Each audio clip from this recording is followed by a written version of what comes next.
Rejoignez-moi sur Patreon pour accéder à l'ensemble de mon contenu inédit. Des épisodes spéciaux, des cours en visio, des apéros philo, un moyen simple de soutenir mon travail tout en vous donnant matière à penser. Je vous attends sur Patreon, le lien est dans la description. Salut Michael. Bonjour. Je te remercie beaucoup d'avoir accepté mon invitation pour cet entretien. Nous sommes aujourd'hui chez toi, à Bagnolet. On va parler philosophie et on va parler danse, plus particulièrement tango. Mais avant ça, est-ce que tu pourrais te présenter pour ceux qui ne te connaîtraient pas et nous dire pourquoi nous sommes ici aujourd'hui? Alors, je m'appelle Michael. Je suis danseur depuis très très longtemps, depuis l'âge de 5 ans. Donc, ça représente une grande période de temps. J'ai aujourd'hui 56 ans. Et l'année dernière, j'ai eu la chance de te rencontrer par des amis interposés. Et à l'occasion d'un dîner, on s'est beaucoup parlé ce soir-là. Et puis voilà, tu m'as dit que tu passais à Paris. Et je suis ravi qu'on puisse prolonger cette conversation. Moi aussi, parce que c'est vrai qu'on va vraiment la prolonger. On l'avait entamée, alors hors micro et hors caméra. Et donc là, c'est l'occasion aussi d'en faire profiter le public. Il y a 2 points qui nous réunissent, en fin de compte. Moi, je fais de la philosophie et toi, tu t'intéresses, sinon à la philosophie, du moins au monde des idées. C'est-à-dire que tu n'es pas seulement un danseur, tu es quelqu'un qui essaye de penser la danse, notamment au travers d'un livre que tu as coécrit, que je montre à la caméra, Le tango argentin comme une conversation dansée, que tu as coécrit avec une psychanalyste, donc Camille Bourne. On en parlera. Et le deuxième point qui nous réunit, c'est la danse, parce que tous mes auditeurs ne le savent pas, mais je pratique aussi la danse, et notamment certaines danses latines, la salsa, la bachata. Est-ce que tu pourrais nous raconter ta rencontre avec la danse? Tu as commencé très tôt, tu nous l'as dit, dès l'âge de 5 ans. Comment ça s'est passé? Comment est-ce que tu es tombé dans la marmite? Oui, alors c'est pas vraiment une rencontre, on peut pas utiliser ce mot-là parce que comme j'avais 5 ans, c'est comme souvent quand on est dans un petit âge, ce sont les parents qui ont une initiative. En l'occurrence, c'était ma maman qui nous a mis, ma sœur et moi, à la danse. Il n'y avait pas beaucoup d'autres garçons dans la danse, donc c'est assez particulier. Il faut accrocher très vite et très vite la vraie question se pose, est-ce qu'il y a une envie de continuer? Est-ce que tu as ressenti une sorte de décalage avec tes copains garçons de ton âge qui eux peut-être faisaient du sport quand toi tu faisais de la danse? Un décalage complet, donc que j'ai gardé pendant très très longtemps d'ailleurs, d'une façon assez claire, en faisant une séparation totale entre le monde de la danse et le monde de l'école. J'aurais été très très embêté dans mes camaraderies s'ils avaient su que je faisais de la danse. Donc très vite j'ai compartimenté. Il y avait le monde de la danse après l'école et puis l'école avec les copains. À cause des stéréotypes et à cause de ce qu'on raconte sur la danse, mélanger les deux me semblait pas, même intuitivement, très très favorable. Oui, c'est-à-dire que finalement les préjugés qui peuvent entourer la danse, notamment quand les garçons font de la danse, on sait que parfois les garçons entre eux peuvent être assez méchants, et donc tout est prétexte à méchanceté, et le fait de faire de la danse, c'est considéré comme une activité de fille. Complètement. Le syndrome Billy Elliot, ce qui évidemment est totalement injustifié, puisque les danses de couple, par définition, se dansent à 2, un homme et une femme. Donc s'il y avait que des femmes qui dansaient, elles danseraient que toutes seules. Toi, comment tu as vécu ça? Est-ce qu'il y a un moment donné où tu as voulu assumer cet attrait pour la danse? Comment ça s'est passé le moment où tu t'es assumé comme danseur? Oui, c'est un moment très clair, je me rappelle. C'était pas un moment forcément de courage, mais de prise de conscience. J'étais encore assez jeune, je devais avoir, 8-9 ans, plus ou moins. Jusque-là, donc la danse, c'était en parallèle de l'école. C'était comme 2 activités. J'avais pas les mêmes copains. Et à un moment donné, il y a eu un spectacle de danse dans mon école. Et donc, j'allais être en train de danser devant tous mes potes, tous mes copains. J'avais à peu près 8 ou 9 ans. Et tu sais, quand on est jeune à l'école, c'est très clair. Je crois que c'est encore le cas aujourd'hui. Dans les cours de récré, il y a quand même d'un côté les garçons, de l'autre côté les filles. Et donc nous, les garçons, on se mélangeait pas beaucoup avec les filles pendant la récré, même si c'était quand même déjà notre première source d'intérêt. Mais on regardait de loin. Et quand il y a eu ce spectacle de fin d'année à l'école qui m'avait un petit peu inquiété, parce que je me dis là, je vais pas pouvoir séparer les 2 activités. En fait, mes copains, au lieu de mal vivre le fait que moi je fasse de la danse, ont vu que j'étais très pote avec toutes les filles qui dansaient avec moi. Voilà. Et donc ça les a un peu étonnés. Hein. Et j'ai vu que c'était plutôt positif pour moi d'être dans la danse et d'être sur scène et d'être assez proche avec toutes ces filles dont on était assez éloignés à la récré. Hein. Donc ça a créé un pont. Et ce qui m'inquiétait, en fait, est devenu plutôt une source de joie et de camaraderie. Totalement. C'est-à-dire, oui, c'est en caricature une source de honte au départ. Le fait d'avouer qu'on fait de la danse devient presque un motif de fierté. Oui, un avantage, ouais. Un avantage, absolument. Parce que on sait que ça plaît aux femmes de savoir que l'homme sait danser, peut les faire danser. Complètement. Et quand on est enfermé dans son point de vue d'homme qui pense que la danse, c'est pour les femmes, on ne se rend pas compte de ça. Et c'est simplement quand on constate le succès des danseurs auprès des femmes qu'on se dit, finalement, ils ont peut-être compris quelque chose. Oui. Et puis même dès 9 ans, c'est-à-dire même mes copains, auprès des femmes et auprès des garçons aussi, des petits garçons. C'est-à-dire que, mais tu parles à Sylvie, tu parles à Martine, elle te parle. Donc il y avait comme ça, le pont était franchi, quoi. Alors on reviendra sur ce sujet du rapport à la danse entre hommes et femmes. On y reviendra pendant l'entretien, mais je voudrais te poser une question un peu plus terre à terre. Par quelle danse est-ce que tu as commencé et quelles sont les différentes danses que tu as explorées dans ta carrière? Alors, j'ai commencé par la danse classique. Ça a été pendant une douzaine d'années le cadre de ma formation. Au fur et à mesure, j'ai quitté la danse classique et je suis allé vers la danse de création, la danse contemporaine, par intérêt, aussi par curiosité, toujours dans ce goût de pousser des portes que je connaissais pas. Et puis, après, j'ai fait un voyage dans la danse, en fait, elle-même, cherchant différents styles. Voilà, je te dis tout ça parce qu'évidemment, au moment où j'ai vu le tango, j'ai été très interpellé, d'abord. J'ai été interpellé parce que là, j'ai vu, la première fois que j'étais à Buenos Aires quand on m'a montré le tango, donc j'étais très aguerri à tous les différents styles de danse, que j'en avais croisé beaucoup, c'était ma vie, c'était déjà, j'avais une trentaine d'années, c'était mon univers.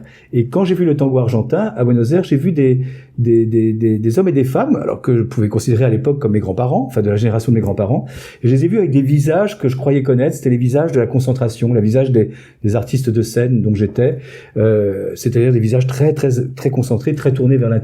Ça m'a beaucoup impressionné d'apprendre que eux étaient des amateurs.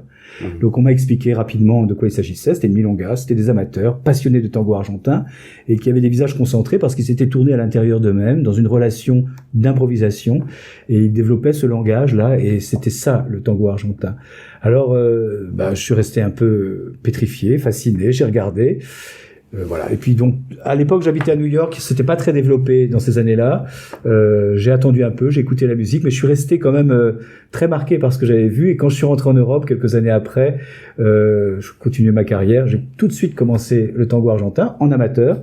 Je poussais une porte. Je voulais que ça reste vraiment une passion. Pour moi, à l'époque, il était hors de question que ça devienne mon métier, le tango argentin. Et puis après, au fur et à mesure des années, je suis pratiquement tombé en entier dans le puits du tango. Et maintenant, je le transmets, je l'enseigne, je le vis. C'est devenu une très grande passion. Et tu parlais de cette forte impression que t'ont fait ces visages très concentrés.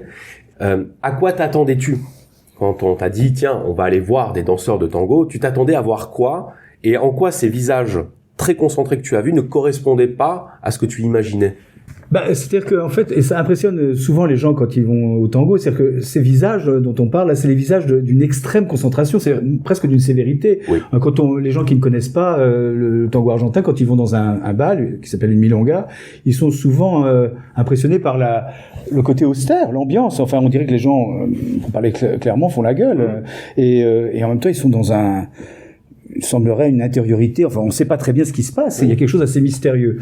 Même quand à l'époque j'étais danseur professionnel, quand on est habitué, c'est assez décalé et étonnant de voir cette concentration sur les visages. Donc oui, c'était un étonnement. Ouais. Un étonnement. On s'attend, quand on ne connaît pas le milieu de la danse, à ce que danse soit synonyme d'exubérance, de joie exprimée, voire un petit peu même surjoué ou surinterprété.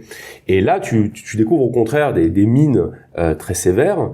Et donc, ma question est pourquoi ces mines sévères? Pourquoi ces visages concentrés? À quoi ça sert finalement quand on danse le tango d'être aussi concentré? Ça, je l'ai compris évidemment que bien plus tard. Et puis je pense qu'on le comprend vraiment bien en le pratiquant. Mais on peut en parler. D'ailleurs, c'est ce que j'ai essayé de faire dans le livre dont tu parlais tout à l'heure avec ma co-autrice. On essaie de parler de ça, c'est-à-dire que cette concentration qui va jusqu'à l'austérité et parfois une certaine sévérité sur les visages, je pense qu'elle s'explique notamment par l'écoute de l'autre.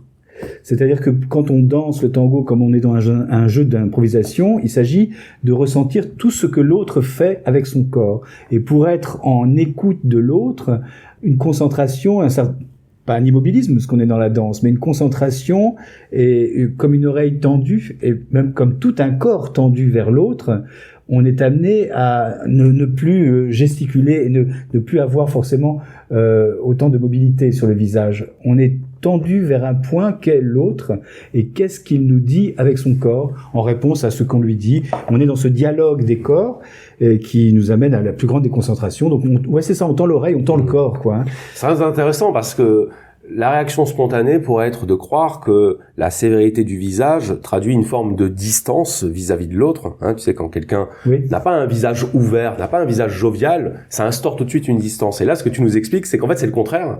C'est que cette concentration, c'est le moyen d'être à l'écoute de l'autre.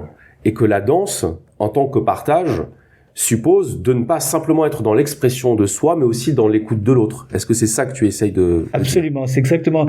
Je rebondis parce que grâce à toi, j'ai relu Paul Valéry. On va le montrer à nos auditeurs. Le petit livre de Paul Valéry, Philosophie de la danse. Je l'ai relu grâce à toi parce que je l'avais lu quand j'avais 18 ans et c'était formidable de le relire. C'est une pépite. Et ça me fait rebondir sur ce que tu viens de dire parce qu'à un moment donné, il parle de ces yeux du danseur qui ne sont plus des yeux, qui sont comme des bijoux. Mais en fait, comme le regard du danseur est un regard tourné à l'intérieur, il le dit, Paul Valéry, avec ses mots, le danseur ne regarde plus.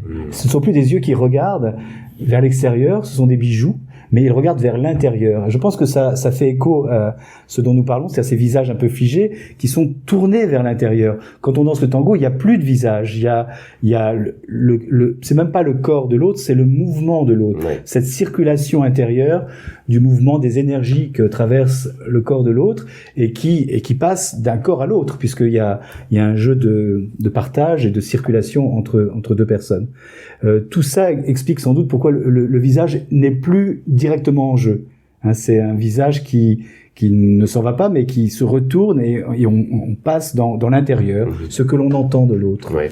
Et il y a une autre chose aussi qui s'ajoute à cet étonnement des visages concentrés, c'est que on associe également la danse. Quand je dis on, c'est le on de l'imaginaire collectif. On associe très souvent la danse à la libre spontanéité, voire la totale improvisation des corps. Ce que tout danseur sait ne pas être totalement vrai, au sens où il faut bien en passer par un apprentissage technique.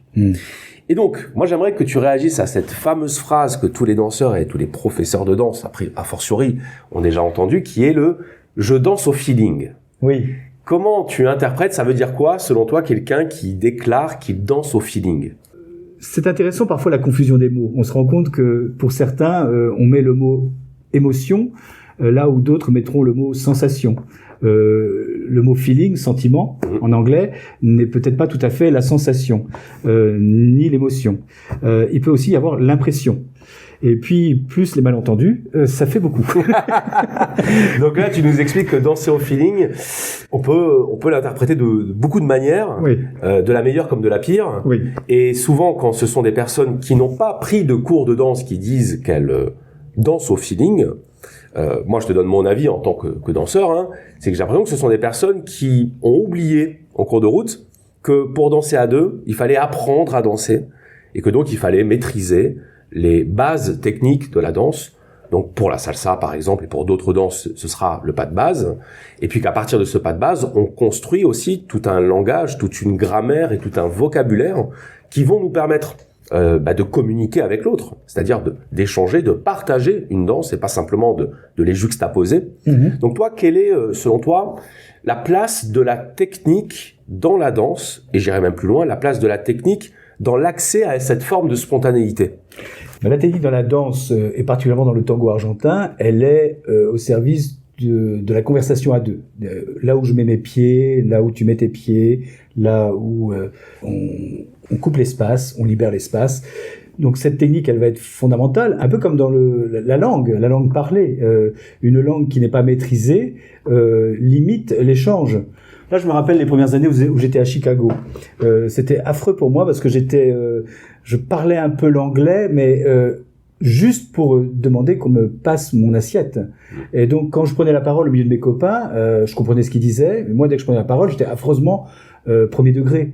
C'est très désagréable quand on parle pas une langue, quand on n'a pas assez de technique de connaissance de la langue, on ne peut pas exprimer le second degré, l'humour, on est un peu réduit.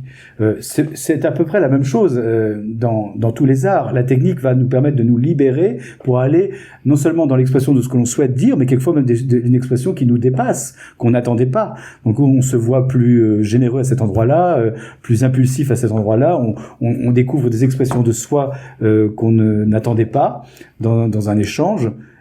La technique, elle est là au service de ce moment-là. Si on insiste trop sur la technique, alors c'est elle qui est en avant et finalement pas le dialogue. Oui. Hein. Et ça se voit beaucoup dans les bals, par exemple. En tango argentin, dans les bals, moi j'aime bien être assis dans un bal et regarder les gens danser. Ils n'ont pas tous nécessairement des techniques complètement maîtrisées, mais il y a des très beaux dialogues, il y a des très beaux échanges d'intensité incroyable, il se passe des choses conscientes, inconscientes, des gestes, des moments d'émotion, des moments de sensations partagées qui, à celui qui en est témoin, peut même lui raconter une histoire. Enfin, c'est émouvant même de porter un regard sur ces petites histoires que sont nos danses. Et la technique n'est pas la meilleure façon de rencontrer l'autre.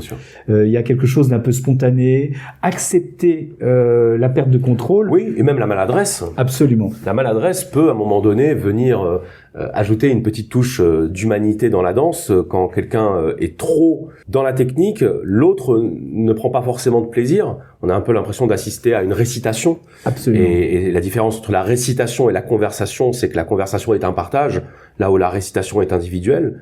Et moi, c'est vrai que au départ, où j'étais assez préoccupé par la technique en danse, eh bien, une fois, une danseuse m'a dit « Tu devrais un petit peu oublier la technique ». Alors évidemment, on ne peut l'oublier que quand on l'a déjà acquise, ce qui en fait bien quelque chose, disons, de fondamental, au sens où c'est le fondement sur lequel ensuite on va construire un style et une spontanéité et pouvoir improviser. Une technique, c'est quelque chose qui doit de toute façon être absorbé, comme dans tous les domaines. Il faut de la technique. Sans technique, on est au contraire en face de l'obstacle et on ne peut pas le franchir. La technique, elle va permettre de franchir un obstacle. Donc non, il faut absolument avoir une soif de technique, aller vers la technique, mais une technique absorbée au service d'autre chose. Bon, c'est un peu évident, mais comme dans tous les domaines. Après, c'est à quel moment la technique est mise au service. Si on ne fait pas attention, on court après la technique et on peut, sans s'en rendre compte, avoir une trajectoire qui ne s'arrête jamais. Et on court tout le temps après une technique. Et pour se sauver de ça, à mon avis, il faut mettre le dialogue, c'est-à-dire la part que l'on laisse à l'autre et l'écoute que l'on a de l'autre et la part aussi pour soi de réactivité à l'autre. C'est ça qui nous éloigne de notre discours. Oui. C'est même l'exercice qu'on est en train de faire tous les deux là. Oui. Je veux dire, on sait pas ce qu'on va dire à la phrase d'après, voilà. C'est pas de la récitation, donc c'est pas du discours, c'est de la parole, c'est du dialogue. Et c'est vrai que un danseur ne revit jamais deux fois la même danse. C'est ce qui fait la beauté de cette danse, c'est ce qui fait son côté totalement exaltant, c'est que on peut repasser au même endroit, mettre le pied au même endroit, faire pratiquement la même séquence, le même geste, et pourtant l'autre réagira autrement. Il y a des infimes ajustements qui font que ce n'est pas la même chose. Et surtout, même si c'est le même geste, j'ai pas la même respiration, j'ai pas la même écoute musicale, parce qu'il y a la musique aussi qui va prendre énormément de place, puisque c'est elle qui est notre moteur, qui nous anime. Et donc entre la sensation que j'ai de l'autre, la musique et mes sensations intérieures, il y a une espèce de circulation et d'échapper, parce que tout ça nous échappe. La technique, c'est la chose que l'on attrape, mais au service de quelque chose qui nous échappe. Il faut être assez clair là-dessus. Bon, pour moi, c'est facile d'en parler parce que comme j'ai travaillé la technique depuis l'âge de 5 ans, dans la danse classique, mais enfin c'est pareil, dans la danse classique, on voit qu'il y a des danseurs qui vont danser pour être plus au service de leur technique. Alors parfois, elles sont impressionnantes, ces techniques, et ça fait des danseurs qui font des propositions tout à fait remarquables. Hein. Quand j'applaudis, c'est des deux mains. Pour autant, je suis plus sensible personnellement à des danseurs dont la technique n'est pas le premier geste. C'est pour être en dialogue avec un espace ou avec une musique ou avec un ou une partenaire. C'est ce dialogue-là qui, moi, m'inspire le plus. Et je pense que nos auditeurs auront compris que ce qu'on dit, c'est que la danse est un langage. Mais alors, si un langage sert à exprimer et à communiquer, qu'est-ce qu'on exprime à travers la danse et qu'est-ce qu'on exprime à travers sa danse? Ça touche à plusieurs choses. C'est intéressant d'avoir, moi j'appelle ça des intentions. Une intention vers la musique, une intention vers son partenaire, parce que finalement c'est un mélange. Le partage est un mélange de choses que l'on a souhaité, désiré, une orientation. On s'est servi de la technique pour aller dans cette direction-là. On a voulu enlacer comme ça. On a voulu s'arrêter à ce moment-là de la musique. On a voulu repartir à ce moment-là de la musique. Oui, mais il y a l'autre. Et puis il y a même nous et la partie qui nous échappe, parce qu'on n'est pas tout contrôle, même si parfois on aimerait le croire, mais heureusement on n'est pas tout contrôle de soi. Il y a beaucoup de choses qui nous échappent, et parfois j'aime bien même penser en danse que le plus beau c'est ce qui nous échappe. C'est pas forcément ce qu'on dit en première intention. C'est pas son propre message qui est peut-être le plus important. Il y a ce qui s'échappe autour de son propre message. Moi, ce que j'entends de ce que tu me dis là, c'est que le danseur danse pour atteindre le moment où quelque chose va lui échapper. Et oui. que c'est dans ce quelque chose qui va lui échapper que finalement sa danse aura pris une valeur et une dimension particulière. Ah, moi je crois beaucoup à ça, oui. C'est vraiment exactement comme ça que je le ressens. Et c'est ce que je cherche à mettre au cœur du partage. C'est-à-dire, c'est pas forcément moi, c'est pas forcément l'autre, c'est pas forcément nous deux non plus, parce que la particularité du tango argentin, c'est qu'on danse avec un inconnu ou une inconnue. Et ce sont des rencontres intenses, mais éphémères. Parfois, on a à peine le temps de connaître le nom de son partenaire, ça s'en ira. Et pourtant, cet instant est plus important, plus précieux, plus rare que tellement d'autres instants dans notre vie. Alors ça n'a pas de sens parce que c'est un inconnu et que ça va disparaître. Qu'est-ce que je raconte? Je raconte que selon l'intensité que l'on met dans ce moment, là je crois qu'on touche à quelque chose qui se rapproche de la poésie. Oui. Hein, voire du mystique par moment. Hein. Oui, d'un mystère. Il peut y avoir une forme de transe, totalement, d'extase pendant quelques minutes, incompréhensible. Et puis quand on en sort, on est spectateur de ce qu'on vient de vivre. Totalement, et ça marquera. Et donc là, on voit bien que c'est au-delà de bien danser ou pas bien danser, c'est au-delà d'un commentaire, d'une appréciation. Et on le sait, on le sent de l'intérieur. On a partagé quelque chose qui a un tout petit peu dépassé notre propre compétence. Et dans la vie de chacun, on le sent, je crois, c'est la magie, non pas là de l'écriture, mais peut-être de la lecture. De tous ces gestes qui proposent poésie ou de la contemplation du ciel, ou de prendre quelqu'un dans ses bras et de partager une danse, ou de danser seul aussi. Il y a un geste poétique quand tout d'un coup on met tout ce que l'on a de meilleur en soi à la concentration d'un instant, sans recherche de production de quoi que ce soit. Et pourtant ça compte énormément. Voire même on peut faire de ce geste-là un des gestes les plus importants de la journée, de la semaine ou de l'année. C'est ma vision de la poésie. Ça ne produit rien, ce n'est pas nécessairement quelque chose qui sera redistribué. Oui. Ça a disparu avant même que ça naisse. Oui. Et pourtant ça compte tellement. Parce qu'on touche à quelque chose qui nous rappelle notre condition ici. Un rapport au temps qui est assez particulier quand même. On a parlé de cette relation particulière et privilégiée qu'on a avec notre partenaire lorsqu'on partage une danse, et qu'il peut nous arriver parfois de vivre des expériences de partage incroyablement intenses. Et ça m'amène à une question en lien avec ce que les gens imaginent quand on leur parle de danse de couple ou de danse latine, c'est-à-dire la sensualité, le rapport au désir, et je dirais même le rapport à l'érotisme. À tort ou à raison, et c'est toi qui vas nous éclairer là-dessus, certaines danses latines de couple sont perçues comme des danses qui invitent à l'érotisme, à la sensualité, voire comme étant à connotation sexuelle. Selon toi, est-ce que cette vision qu'on a dans l'imaginaire collectif de la danse de couple, et notamment des danses latines, est justifiée? Est-ce que c'est exagéré? Est-ce que c'est plus compliqué que ça? Qu'est-ce que tu en penses? Écoute, je pense qu'elle est justifiée dans la mesure où elle est dans l'imaginaire collectif. Donc, comme c'est pas moi qui l'y ai mis, et qu'elle y est, elle y est sans doute pour des bonnes raisons. Et puis, plutôt que de regretter ceci ou regretter cela, bon, elle ne correspond pas à ce que vivent les passionnés à l'intérieur. Ça, c'est sûr. Encore que, tous les cas de figure peuvent se présenter. Donc, faut pas non plus là s'amuser à trop dire c'est ceci ou c'est pas cela. Il y a l'imaginaire collectif, très éloigné de la réalité de ce que vivent les passionnés, notamment en tango argentin. Alors, il y a quelque chose d'assez important dont on n'a pas beaucoup parlé jusqu'à maintenant, mais qui va venir accepter toute la liste dont tu as parlé, c'est-à-dire les invitations vers la sensualité, vers l'engagement du corps, vers un certain érotisme, vers un désir, contenu, pas contenu, sublimé, déclaré, débridé, enfin je ne sais pas, on peut tout imaginer, mais en grande partie, il y a une sublimation parce que le premier geste, il n'est pas vers l'autre, il est vers la musique. On est trois dans la proposition du tango argentin, et ce qui me réunit à toi, j'en parlais tout à l'heure un peu, peut-être rapidement, mais cet inconnu, qui peut être l'homme, la femme, les partenaires, on va se rencontrer par la musique. C'est très important, sinon, s'il n'y a pas la musique, tu ne viens pas dans mes bras, je ne te prends pas dans mes bras. L'enlacement, l'abrasso, l'enlacement du tango argentin, c'est un enlacement musical, c'est-à-dire que la musique va amener ce geste de ce couple, de s'enlacer, de cette étreinte, et de dialoguer par les corps à saluer le plus joliment possible cette musique dans un déplacement dans l'espace, dans un temps donné. Donc là, il y a un rapport avec le temps, il y a un rapport avec l'espace, et ce rapport avec la musique qui met les corps en mouvement et qui nous anime. Tout désir aussi sensuel, aussi corporel qu'il puisse être, s'il est orienté vers la musique, l'autre pourra le partager et le recevoir. S'il est orienté directement vers l'autre, ça peut mettre mal à l'aise s'il n'y a pas accord.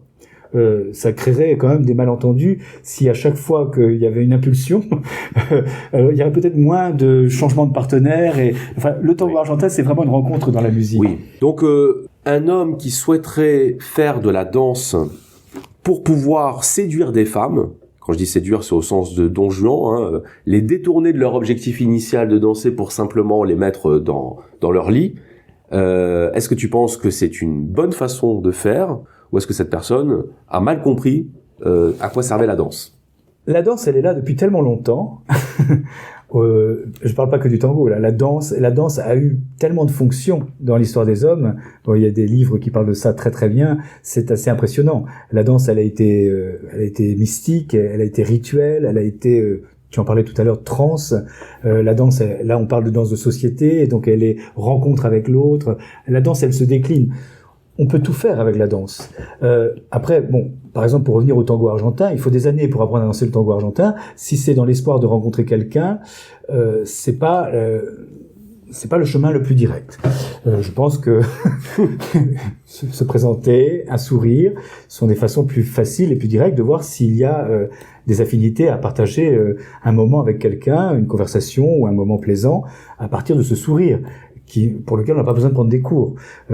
Pour apprendre à danser le tango argentin, il faut des mois, des années. Oui. Et donc, passer par des années pour venir, pour parler de façon plus directe, draguer, c'est pas le chemin le plus direct. Bon, il y en a qui ont choisi ce chemin-là. Chacun, après, moi je suis pas là pour porter des jugements. Et imaginons que quelqu'un aille vers la danse pour séduire, oui, pour draguer même, et que en cours de route, il en oublie qu'il était venu pour ça. Et il tombe amoureux de cette danse. Ben, ce que tu dis, ça me touche beaucoup, parce que moi, ce qui m'intéresse, c'est que, voilà, ce que je te disais, c'est de pas porter un jugement moral, ou de dire, bah, ça, il faut pas le faire, ça, il faut le faire. C'est une histoire que chacun a. Chacun a son histoire. Et c'est pas à moi de définir si elle est belle ou pas belle. D'abord, l'histoire est en cours, donc, je ne veux pas la juger. Mais, dans ce que tu as dit, ce qui m'anime particulièrement, c'est que, il n'y a pas de problème si on vient, chargé de séduction. Mais pas pour séduire, pour trouver les limites de sa séduction. Et donc c'est plus une quête, c'est plus un geste. Il s'agit pas de séduire l'autre au sens premier, au sens direct. De toute façon, s'il s'agit de séduire l'autre, on danse, et si jamais il y a séduction, c'est terminé. Donc la danse est terminée, le tango est terminé. Bon, non, c'est pas ce que cherchent les passionnés de tango argentin. Ils cherchent à trouver une expression de leur séduction, mais presque à eux-mêmes, dans un rapport à la musique, en la présence de l'autre. par le jeu du corps, avec ce contact de l'autre. C'est très très très ambigu. Il y a des paradoxes, il y a une présence de l'autre qui peut inspirer, exalter, étouffer, c'est pas évident. Mais ce qui compte, ce n'est pas de s'empêcher, ce n'est ni pour la séduction, ni contre la séduction. C'est pour venir chercher une séduction, une expression de la séduction de soi.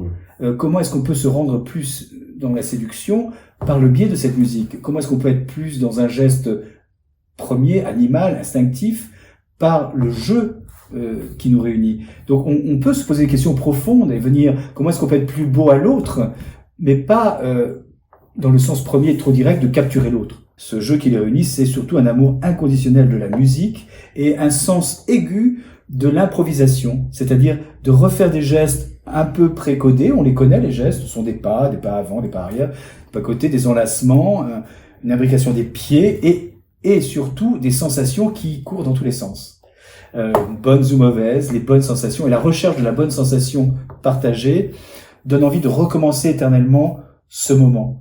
Et là, moi, j'en viens à quelque chose qui peut-être au-delà de la séduction, parce qu'on parle souvent de séduction, de sensualité, des choses visibles du tango. Mais la chose peut-être le moins visible, la plus importante que vivent les danseurs de tango argentins, je crois, c'est la transformation du temps. C'est-à-dire que quand on danse, et de façon absolument inexpliquée, un moment de 3 minutes, un tango ça dure 3 minutes à peu près, peut sembler durer 30 secondes ou peut sembler durer 30 minutes. Ce temps transformé, ça c'est extraordinaire, ça c'est le pouvoir de la danse, c'est-à-dire que on est dans un autre temps, ni plus vite ni moins vite, c'est un temps parallèle, pas facile de s'y référer, mais à chaque fois qu'on danse, on n'est plus là, on n'a plus d'âge. Il s'agit plus non plus de son âge réel, on est hors du temps, dans un moment où on oublie une partie de soi et pourtant on est tellement soi. C'est exaltant. Les danseurs et passionnés de tango argentin, de toutes les familles, de tous les styles, je crois que ça pourrait même s'élargir, tu en parlais tout à l'heure, à la communauté de la salsa et de toutes les danses à deux, il y a quelque chose qui est hors du temps. Et quand on passe 2 heures à danser, on ne sait plus où on est, et c'est quelque chose, l'expérience de sortir du temps est quand même assez exaltante. Je fais une petite digression, mais après avoir écrit ce livre, il y a 2 ans, avec Camille Bourne, on parlait beaucoup d'explications. J'ai éprouvé le besoin de continuer à écrire, mais de ne plus être dans le temps de l'explication. J'avais l'impression que j'avais donné beaucoup d'explications et une partie de moi à l'intérieur avait besoin d'autre chose. Donc je me suis ouvert à écrire un peu de poésie. Voilà. Parce que dans un premier temps, ça me fait énormément de bien de poser des mots sur lesquels je ne cherche pas directement le sens ou l'explication, mais pour aller chercher un son et un autre chemin. Je te dis ça parce que à l'occasion d'un poème, j'ai découvert.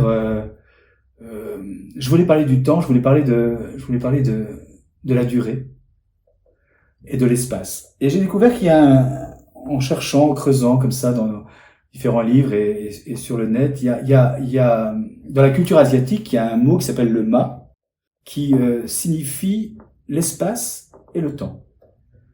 Bon, nous, on n'a pas ce mot, donc on est obligé d'associer les 2 mots, espace-temps. Et donc, ce mot ma, sa traduction sera l'intervalle.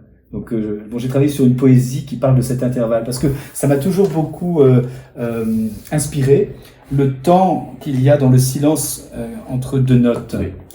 Il y a un temps, un temps de ce silence entre 2 notes. Et c'est vrai d'ailleurs que quand on marque les temps en musique, on marque les notes, alors que il y a un temps entre les notes. Il y a un temps entre les notes, c'est un silence, et il y a aussi un espace, par exemple entre toi et moi, là, un espace vide. Et soit je me rapproche, soit je m'écarte, mais cet espace vide, il a aussi une valeur. Oui. On peut le remplir ou ne pas le remplir. Donc l'espace qu'il y a entre 2 personnes, comme le temps qu'il y a entre 2 notes, tous ces espaces vides, apparemment vides, eh bien en japonais, ils parlent du ma. Et il y a du ma partout. Et je trouve que c'est d'une poésie extraordinaire. Et d'avoir un mot qui parle de ce vide en durée et en espace est très inspirant. Voilà. Bon, enfin, j'ai fait une digression parce que c'est très intéressant parce que évidemment la distinction que tu as faite entre le temps et la durée, on la retrouve chez un philosophe qui s'appelle Henri Bergson.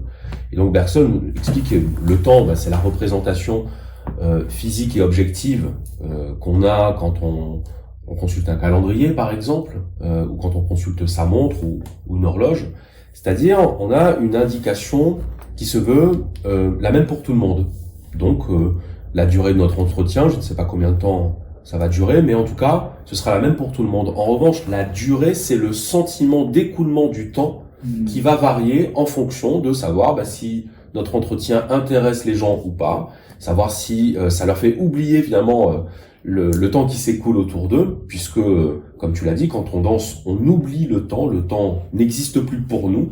Et moi, j'ai tendance à l'interpréter comme étant l'effet du décrochage du mental. Et que l'ennui, c'est une fixation sur le temps qui s'écoule, de telle sorte que le temps devient presque infini, presque éternel, parce qu'on ne pense qu'à lui. C'est l'enfant qui regarde l'horloge parce qu'il attend que la cloche sonne pour marquer la fin du cours, et il a l'impression que l'aiguille des secondes s'est arrêtée tellement elle est lente. Donc la fixation sur le temps par le mental crée l'ennui, donc crée cet effet d'étirement du temps. Là où l'oubli du mental par l'expérience sensorielle ou émotionnelle telle qu'on peut la trouver dans la danse fait qu'on oublie complètement le temps et donc il n'existe plus pour nous. Ça me fait penser en association, parce que quand tu parlais de décrocher le mental, il y a quelque chose sur lequel surtout des questions, mais je m'interroge beaucoup, j'en ai un tout petit peu parlé dans ce livre, sur le rapport entre, on pourrait dire, la tête et le corps. Le corps étant vraiment l'espace beaucoup de la danse, le corps est sollicité, le corps en mouvement, les énergies traversées par le corps mis à différents endroits, le corps organisé, proposé, qui se met à vibrer dans la musique, la danse. Bon, et puis il y a la tête, notre tête. Et alors, dans une vision un petit peu peut-être occidentale, il y a cette tête, il y a ce corps, et il y a des cultures qui parfois ne dissocient pas la tête et le corps, l'envisagent comme une seule entité. C'est assez intéressant de regarder quand on est motivé par un geste, si on le fait partir du corps pour qu'il vienne remplir notre tête, ou s'il part d'une idée et qu'on le met dans le corps, donc comme une espèce de sablier. Ouais. J'aimerais qu'on parle un petit peu du rôle de l'homme et du rôle de la femme dans la danse de couple. Alors pourquoi je dis ça? Parce que pour ceux qui l'ignorent, très souvent quand on s'initie à une danse de couple, on découvre que le garçon, l'homme, guide et que la femme est guidée. Et donc on pourrait considérer ça comme relevant de certains stéréotypes de genre. Qu'est-ce que tu en penses? Est-ce que c'est quelque chose qui, selon toi, devrait disparaître, c'est-à-dire le caractère genré du rôle de meneur ou de suiveur, ou est-ce que c'est quelque chose qu'on doit conserver? Quelle est ta vision? Ma vision, elle est une vision d'observation. Il y a forcément, je vois bien que je suis dans une époque où se rediscutent énormément les genres, les pratiques. Aujourd'hui, dans le tango argentin, il y a beaucoup de changements de rôle. Il y a il y a des festivals qui s'organisent autour du changement de rôle. Il y a des pratiques qui ont lieu aujourd'hui qui n'avaient pas lieu hier. Bon, moi, je suis toujours curieux de toutes les évolutions. Je les prends pas toujours à mon compte. Moi, je suis curieux, alors là, d'un point de vue plutôt, on va dire, intellectuel. Je regarde tout ce qui se passe, parce que tout ce qui se passe est évolution. Après, savoir si j'en ferai partie ou pas, comme dans tous les courants artistiques. Moi, je m'intéresse à la modernité, mais j'embrasse pas toute la modernité. Je m'intéresse aussi beaucoup à la tradition, mais je ne suis pas non plus un fervent défenseur de la tradition et uniquement la tradition. Moi, je garde de la tradition à titre personnel tout ce qui m'inspire, tout ce qui me donne de la force, de l'inspiration, du courage. Et puis parce que je suis très très bouleversé à chaque fois que je pense à des choses que des gens ont faites et qui sont plus là. Recevoir des traditions du passé, des choses que des générations qui ne sont plus vivantes ont pratiquées, et savoir que nous on perpétue ça. Je trouve que ça donne un sens à cette existence sur la Terre. Il y a une filiation dans le temps comme ça qui moi m'inspire énormément. Aujourd'hui, pour revenir à ta question, homme-femme, par exemple, dans le tango argentin, il y a un historique. Au départ, il y avait la danse de l'homme, le guidage, ou plutôt au départ, il y avait l'homme guideur et la femme guidée. Après, il y a des hommes, pour des raisons historiques, qui ont pratiqué entre eux, parce qu'à certaines époques du tango, il n'y avait pas des cours de tango, donc on s'entraînait avec un copain, un pote, etc., etc. Aujourd'hui, il y a des hommes qui dansent entre eux, des femmes qui dansent entre eux, il y a des hommes et des femmes qui interchangent les rôles, il y a des pratiques qui sont diverses et variées. Moi, ce qui m'intéresse, c'est que les gens écrivent leur propre histoire. C'est-à-dire qu'il y a, à un moment donné, il y a une histoire du tango. Moi, j'ai lu des livres pour la connaître, pour la comprendre, pour m'inscrire dedans et faire ma propre histoire. Ce que demain deviendra le tango, ça appartiendra à toute la somme des histoires singulières. Je ne sais pas si je suis clair. J'ai mon histoire personnelle. Je m'inscris dans cette histoire-là. J'ai pas de vision de là où le tango doit aller. Je suis un observateur. J'essaie d'être le plus éclairé possible et je fais ma propre histoire. Mais je n'essaye pas d'influencer cette histoire. Il y a des choses qui se font aujourd'hui que je trouve moins inspirantes. Il y a des choses qui ne se font plus, qui étaient inspirantes. Mais c'est aussi cette observation qui fait que demain, je crois, des choses reviendront. Parce que dans les courants artistiques, tout n'est que cycle. Et donc, j'essaye de m'intéresser aux nouvelles tendances, mais de pas m'emballer non plus. Parce que je sais ce que sont les modes. Les modes en matière artistique ne sont pas aussi passionnantes que les grands mouvements. Les mouvements profonds, artistiques, les mouvements culturels sont intéressants. Ils viennent de la mode, du moment, mais quelquefois la mode, elle repart. C'est intéressant j'essaie de tout regarder. Je n'aime pas tout, mais j'embrasse tout. Et puis, je regarde aussi qu'est-ce qui reste et qu'est-ce qui reste pas. Et ça m'amuse beaucoup parce que ça fait 27 ans que je suis dans le tango. Je regarde qu'il y a des comportements qui avaient lieu il y a 27 ans qui n'ont plus lieu aujourd'hui. Au tout début, quand on voit un comportement ne plus être, et comme ce qu'on a connu, on a une première réaction qui est de dire « Oh bah non, moi, avant c'était comme ça, c'était mieux, parce que je connaissais ça. » Les changements de comportement sont pas toujours heureux. C'est dans l'aller-retour. Moi, j'adore les discussions entre qu'est-ce qu'on doit garder du passé et à quoi on doit s'ouvrir sur ce qui va arriver.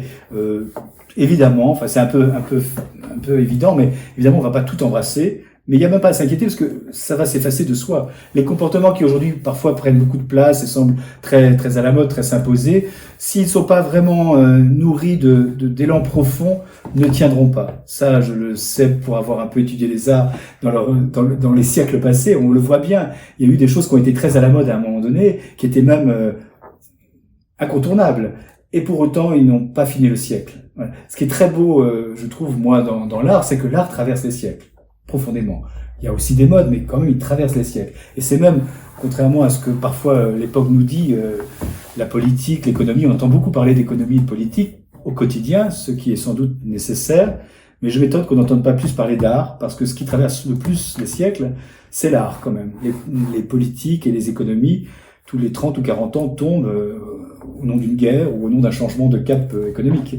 Alors que l'art, lui, réussit à traverser les siècles avec une permanence beaucoup plus intéressante, il me semble. Donc, à chaque fois qu'on s'intéresse à l'art, je pense qu'on s'intéresse à la notion du temps de façon plus forte. Je te poserai une dernière question pour conclure cet entretien. Selon toi, Michael, qu'est-ce qu'une vie sans danse? Un silence. Oui, moi, je dis un silence parce que c'est tout de suite une vie sans musique. J'imagine, parce que c'est très difficile pour moi quand j'entends la musique de ne pas danser. Et à contrario, est-ce qu'il est possible de danser sans musique? Ah oui. Oui, parce que le silence, c'est déjà de la musique. Le silence est dans la musique. Le silence est à la musique ce que l'immobilité est à la danse. L'immobilité, c'est aussi de la danse. Investir son corps, incarner l'instant présent, et déjà la danse a commencé. Donc évidemment, pareil, le silence fait partie de la musique. Les musiciens le savent bien. En faisant naître le silence ou en partant du silence. La danse, pour moi, est une intensification de la vie. Ça, chaque fois que j'ai la chance de pouvoir danser, j'ai l'impression d'être au cœur de ce qui me met le plus en vibration. Et quand ça s'arrête, et je suis heureux parfois que ça s'arrête, parce que je sais que ça va à nouveau recommencer. J'aime aussi regarder cet instant qui va venir, où je vais redanser. Il y a toujours cette idée de l'aller-retour, d'un Eldorado, d'un endroit extraordinaire où on va pouvoir aller à la quête de choses encore plus intenses. Pour moi, c'est la danse. C'est mon paradis ici. Et le fait de pouvoir le quitter et d'y retourner régulièrement me donne un regard sur le paradis et une joie, même quand j'y suis pas, de pouvoir y retourner. Donc c'est une espèce d'aller-retour entre ici et là-bas. On a parlé de la beauté, on a parlé de l'art, on a parlé de tellement de belles choses qu'on finirait par ne pas entendre que, évidemment qu'on a conscience qu'il y a ce monde à l'extérieur qui est là dans sa difficulté, dans sa complexité, mais comme il n'y a pas de solution directe, il n'y a que des solutions indirectes qui se cherchent d'ailleurs pendant qu'on parle. Je crois beaucoup que tout grain de sable est aussi éloigné d'une solution à la souffrance du monde peut l'être un geste poétique. Je pense que pour autant, non, ce sont des choses hyper importantes et qui vont constituer peut-être à mieux remplir ce sablier dont je parlais tout à l'heure par un grain, mais dans une recherche de nouvelle harmonie. Je pense que plus on cherche l'harmonie en soi, peut-être moins le monde souffrira. Quelque chose de cet ordre-là. Je n'ai pas évidemment de solution, c'est pas mon domaine, donc je n'ai pas de solution politique ni économique. Je suis pas naïf non plus, mais je crois que chaque action à l'intérieur du monde artistique de recherche d'une harmonie en soi, une recherche de création a fortiori, mais même d'une simple harmonie en soi, à travers même une lecture d'un livre, je parle même pas de l'écrire, ou de participer à une danse, rentrer dans une ronde. Quand on est dans la ronde, on ne participe pas à la souffrance du monde. Ça, j'en suis convaincu. Donc, j'aimerais qu'il y ait plus de rondes. Ça, c'est sûr. Merci beaucoup, Michael. Merci à toi.